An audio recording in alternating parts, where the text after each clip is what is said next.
আমাদের নবী, দয়াল নবী সাল্লাল্লাহু আলাইহি ওয়াসাল্লাম মাসুম, তিনি একদম নিষ্পাপ, ওনার আগে পরে কোনো গুনাহ নাই।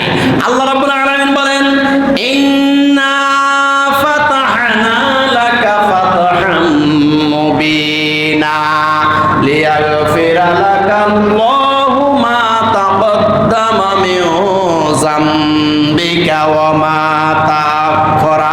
সূরা ফাতহা আয়াত নম্বর 1-2। আল্লাহ রাব্বুল আলামিন বলতেছেন, ইন্না ফাতাহনা লাকা ফাতহাম মুবিনা। ইয়া রাসূলুল্লাহ সাল্লাল্লাহু আলাইহি ওয়াসাল্লাম, আমি আপনাকে স্পষ্ট বিজয় দান করেছি। সুবহানাল্লাহ বলেন। লিয়াগফিরা লাকা আল্লাহু মা তাকাদ্দামা মিন যামবিকা ওয়া মা তাআখারা। কারণ হলো আপনার আগে পরে কোনো গুনাহ নাই। সুবহানাল্লাহ।